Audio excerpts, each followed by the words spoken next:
à l'autre. Non, c'était vraiment plusieurs générations.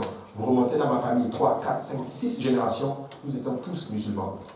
En plus de cela, il y a ce qu'on appelle les traditions qui se lient en nous. Donc imaginez toutes sortes de liens. Amen.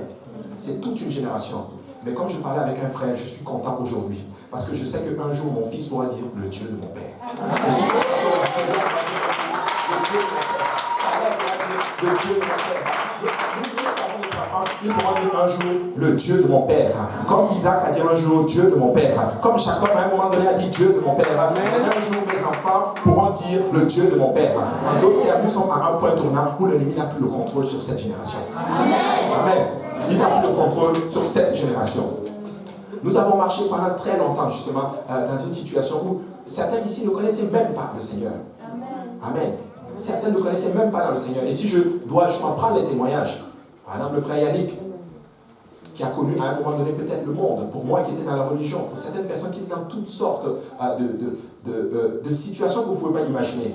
Mais la Bible déclare qu'une porte d'un accès efficace m'est désormais ouverte. En d'autres termes, peu importe les situations par lesquelles tu te trouves aujourd'hui, peut-être même que tu es dans le Seigneur, mais laisse-moi te dire qu'une porte aujourd'hui d'un accès efficace t'est désormais ouverte.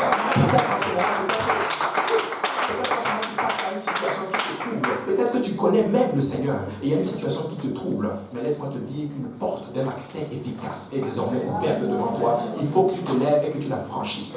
Certains diront que c'est peut-être spirituel. Oui, c'est peut-être spirituel ce que je dis. Peut-être que c'est un problème, peut-être que tu luttes encore avec le péché. Il y a certaines personnes qui luttent peut-être un pas dans le monde, un pas dans l'église. Mais laisse-moi te dire qu'aujourd'hui, une porte d'un accès efficace est désormais ouverte.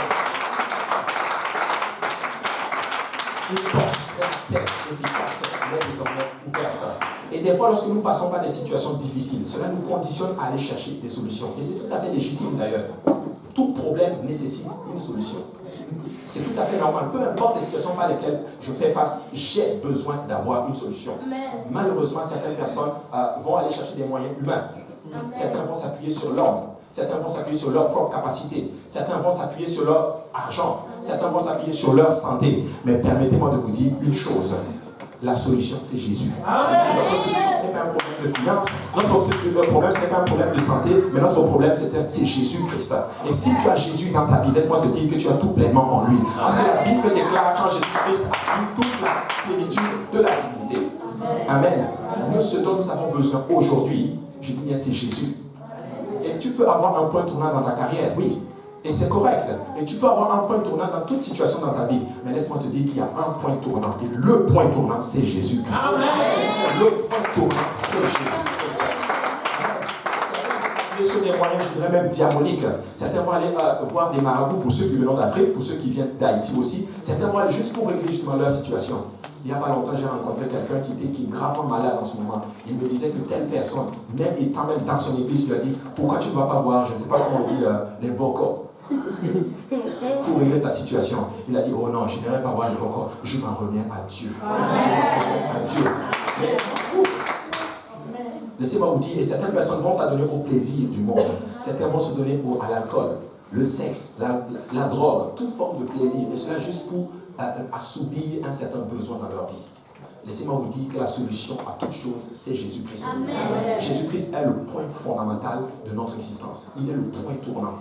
Il est le point à laquelle ta vie doit complètement changer, et cela d'une façon radicale. Amen. D'une façon radicale. Oui, peut-être que je connais le Seigneur aujourd'hui, mais laissez-moi vous dire que je suis convaincu qu'il y a encore des points tournants dans le Seigneur encore pour moi. Il y a des points tournants encore dans le Seigneur pour toi aujourd'hui. Et comme il est écrit, une porte d'un accès efficace est désormais ouverte aujourd'hui. Et si tu veux, tu peux la franchir aujourd'hui. Certains diront, c'est peut-être même physique. Oui, peut-être que c'est physique. Peut-être que ça commence même par cette porte-là. Mais laissez-moi vous dire que le jour où mes pieds sont rentrés dans l'église, ma vie n'a plus jamais été la même.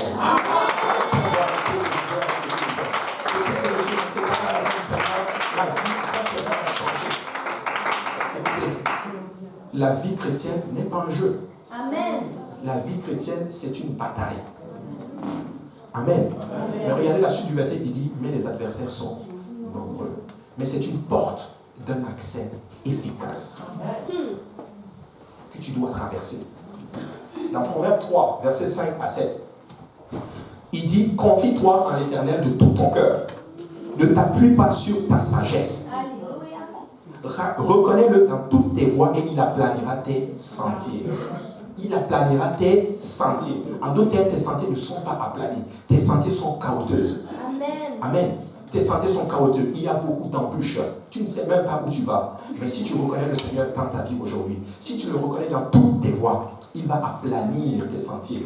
Et aplanir veut dire rendre le chemin lisse pour que tu puisses passer. Alléluia. Laissez-moi vous dire que pendant longtemps, les sentiers n'étaient pas aplanis. Il a fallu que le Seigneur envoie son ami Jean-Baptiste pour aplanir le chemin du Seigneur. Oui, peut-être quelqu'un va venir te prêcher pour aplanir, alléluia, le chemin, les sentiers de ton cœur pour que le Seigneur puisse venir y entrer. Mais si tu reconnais le Seigneur aujourd'hui, laisse-moi te dire qu'il va aplanir tes sentiers. Il ne sois point sage à tes propres yeux, mais crains l'Éternel et détourne-toi du mal. Il craint l'Éternel et détourne-toi du mal. N'est-il pas écrit? Le commencement de la sagesse, la crainte de l'Éternel est le commencement de la sagesse. Amen. Donc le Seigneur nous exhorte vraiment à ne pas nous appuyer sur notre propre sagesse. En d'autres termes, l'Église de Dieu, peu importe les situations par lesquelles nous faisons face, laissez-moi vous dire qu'aujourd'hui, une porte d'un accès efficace est désormais ouverte. Une porte d'un accès efficace est désormais ouverte. Peut-être quelqu'un, c'est peut-être une repentance que tu dois faire. Peut-être pour quelqu'un, c'est peut-être juste le baptême au nom de Jésus, tout simplement. Peut-être pour quelqu'un, c'est l'effusion du Saint-Esprit pour changer radicalement ta vie. Peut-être pour quelqu'un, c'est tout simplement peut-être l'abandon peut-être d'une relation, l'abandon peut-être d'une certaine habitude. Mais laisse-moi te dire qu'aujourd'hui, une porte d'un accès efficace est désormais ouverte. Certes, les adversaires sont nombreux. La vie avec le Seigneur, il y aura toujours des adversaires. Mais la porte est là. Je dis bien, la porte est là. Amen. Dans Matthieu 9, verset 35, nous voyons ceci. Il dit, Jésus parcourait toutes les villes et les villages, enseignant dans les synagogues, prêchant la bonne nouvelle du royaume et guérissant toute maladie et toute infirmité. La Bible déclare qu'il n'y a pas une maladie, il n'y a pas une infirmité que le Seigneur ne guérisse pas. Peu importe les situations par lesquelles je fais face, je sais une chose, le Seigneur est capable de me sortir de là. Peu importe les situations par lesquelles je fais face, et je le dis souvent dans les études bibliques, peu importe les situations par lesquelles vous faites face, s'il vous plaît, ne doutez jamais de l'amour du Seigneur pour vous. Amen. Amen. Ne doutez jamais de l'amour du Seigneur pour vous. Il guérissait toute maladie et toute infirmité. Amen. La Bible au verset 36 que voyant la foule, il fut ému de compassion parce qu'elle était languissante et elle est abattue comme des brebis qui n'ont point de berger. Oui, peut-être des fois que tu viens dans la maison du Seigneur étant abattu. Peut-être même que tu as un esprit abattu. Mais le Seigneur te dit aujourd'hui qu'il a compassion de toi. Le Seigneur, lorsqu'il voit quelqu'un qui est abattu et languissant, le Seigneur a compassion de chacun de nous. Amen. Il a compassion de chacun de nous. Il est capable de guérir n'importe quelle situation. On l'appelle Jésus. Nous le disons, il est Jésus, mon rocher. Nous disons, il est Jésus le premier et le dernier. Amen. Il est Jésus le créateur. Il est Jésus le rédempteur et le sauveur. Il est Jésus le berger. Il est Jésus le roi. Il est Jésus celui qui s'appelle Je suis. En d'autres termes, tu peux compléter cette phrase-là. Peu importe les situations par lesquelles de quoi tu as besoin aujourd'hui. Est-ce que la santé? Jésus est la guérison. Est-ce que tu as besoin du salut et de la restauration? Jésus est la restauration. Amen. Amen. Nous avons besoin de Jésus-Christ, je vous le dis. Nous avons besoin de placer Jésus au centre de notre vie. Il faut que lorsque je sors ici, qu'on ne me voit pas, mais qu'on voit Jésus-Christ. Il faut arriver à cette place-là. Il faut arriver à une place où nous sommes radicalement, que nous arrivons à ce point tournant-là où nous sommes radicaux. Est-ce qu'on dit que le diable est très radical? Amen. Le diable est très radical. Amen. Mais nous devons aussi être radicaux. Amen.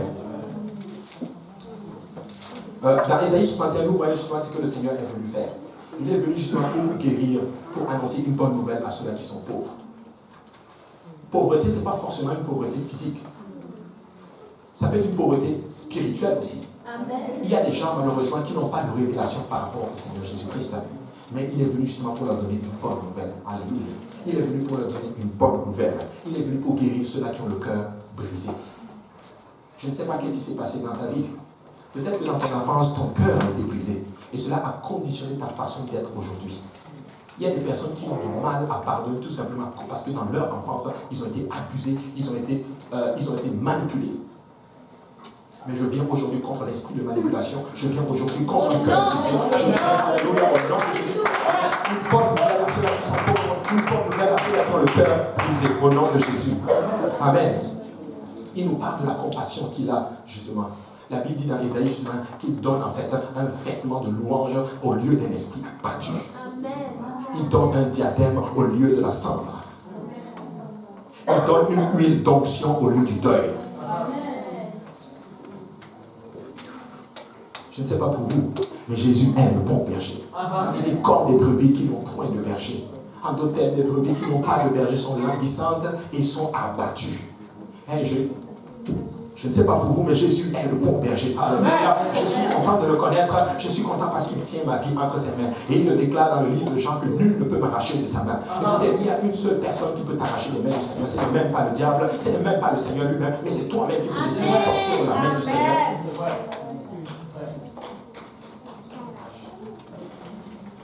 Je ne sais pas pour vous, mais moi, je suis content de connaître le Seigneur. Peu importe les situations par lesquelles je fais face.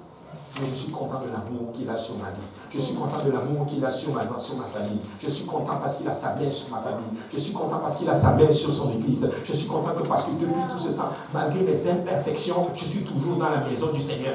Amen.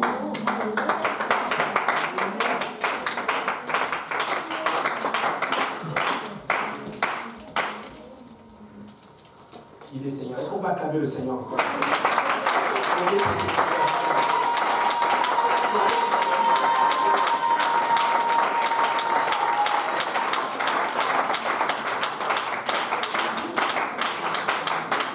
Récemment, il y a quelque chose que le Seigneur a commencé à m'apprendre, je vous le dis. Le Seigneur est le spécialiste pour confondre tout ce qui n'est pas dans sa volonté. Tout ce qui n'est pas dans sa volonté. Dans Genèse 11, il confond les hommes à Babel parce qu'ils ne voulaient pas faire sa volonté.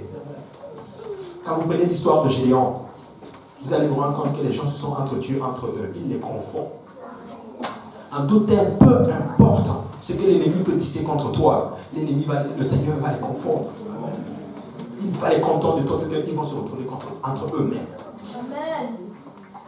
La Bible nous enseigne dans 2 Chroniques justement que les Moabites se lient contre Josaphat.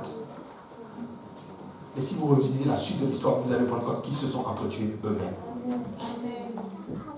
Amen.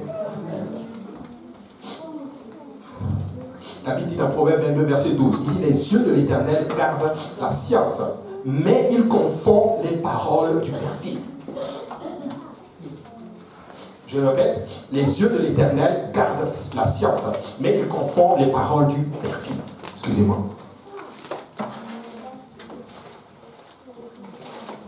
Il est le spécialiste pour confondre tout ce qui se lie contre toi. Amen. Tout ce qui se lie contre toi. Il y a des gens qui te persécutent, qui viendront te voir pour faire la paix avec toi. Et tu vas leur prêcher la parole du Seigneur, et ils viendront au Seigneur, et tu vas servir le Seigneur. Alléluia. Quand je parle de confondre, c'est pas confondre dans le sens du mal, c'est confondre pour les amener dans le Seigneur. Parce que nous ne luttons pas contre la chair et les os, alléluia, mais nous luttons contre les persécutés, nous luttons contre les esprits méchants, alléluia. Et dans la prière, nous savons que nous les renversons tous, alléluia. Église de Dieu, nous devons arriver à ce point-là. Je dis bien un point tournant où nous réalisons justement l'autorité que nous avons. Le pasteur a prêché justement le numéro 2 justement dans la hiérarchie, c'est l'Église. Écoutez, nous avons un pouvoir, alléluia, nous pouvons changer le cours de l'histoire. Nous sommes à un point tournant. Et j'ai envie de dire à un moment donné que Montréal était à un point tournant de son histoire. À un moment donné, je veux prendre part à cela. Et tu peux prendre part à cela.